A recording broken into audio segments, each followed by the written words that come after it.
All right, ladies and gentlemen, your call's coming up. But first, big doings in North Carolina over the battle of the bathrooms.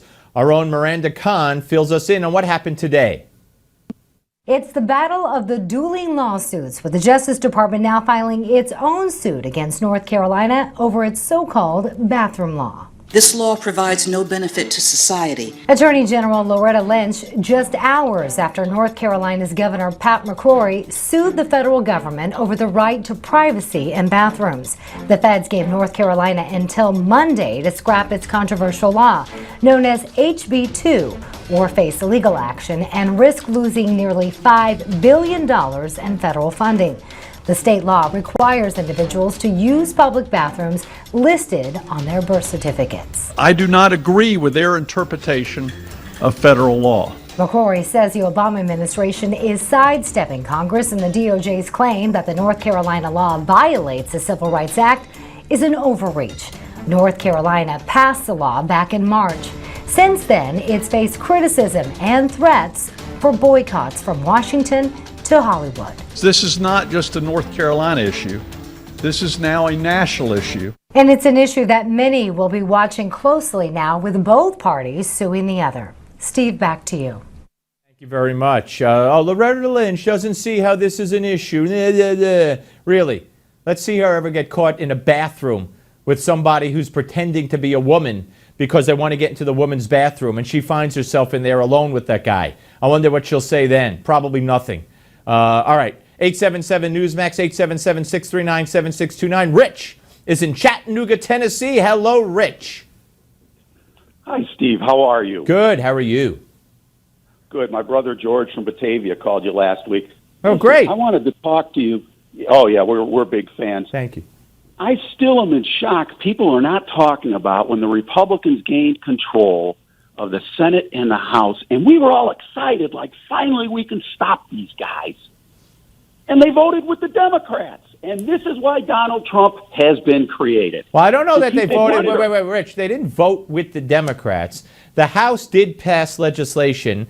The Senate decided to take nothing up. When Mitch McConnell ran, we're going to put this bill on his desk. We're going to put that bill on his desk. And from the day that McConnell gave his victory speech, he said, he said, we're not going to shut down the government. And he waved the white flag and just acquiesced. So shame on him, shame on the leadership, shame on the Republicans. And you're absolutely right. That's why we have Donald Trump.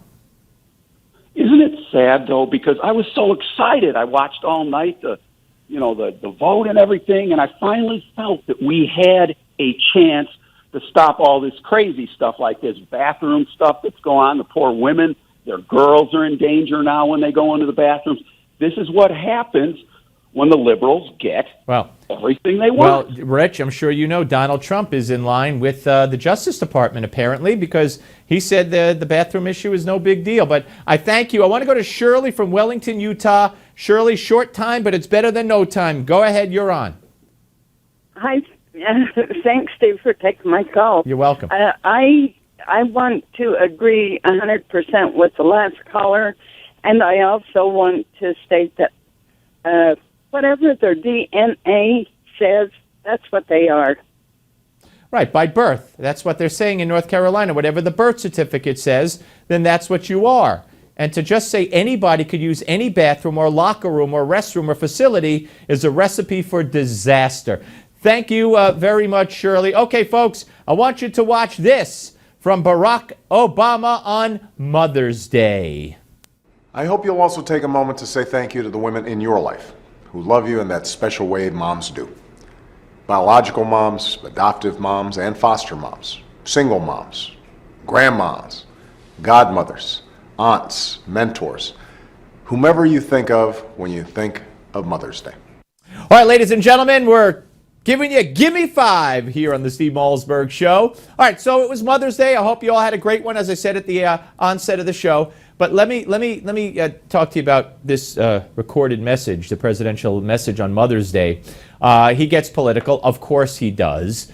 But there's a difference between what he said here on video and what the White House posted on their website. We'll get to that at the end. Unprecedented, what they posted on their website. I think he perverts every holiday, religious or otherwise, and I think he perverted this holiday for his own uses also. But here's more of what he said about Mother's Day. Or take a moment, like I will, to remember the moms who raised us, whose big hearts sustained us, and whom we miss every day, no matter how old we get. Giving flowers is always a good idea, but I hope that on this Mother's Day, we'll recommit ourselves to doing more than that. Through deeds that match our words, let's give mothers the respect they deserve, give all women the equality they deserve, and give all parents the support they need in their most important roles. All right. So here he comes. It's not good enough to give your mom flowers, take her to lunch as I did with my son, or celebrate the way you wanted to make your mom happy. No, it's got to be political. And here it comes. That includes paid maternity and paternity leave, sick leave, accommodations for workers who are pregnant, good health care, affordable child care, flexibility at work, equal pay, and a decent minimum wage. We ask our moms to do more than their fair share of just about everything. Making sure they're treated fairly is the least we can do. Yeah, well, this is all such a bunch of nonsense. Most of us, our moms are elderly.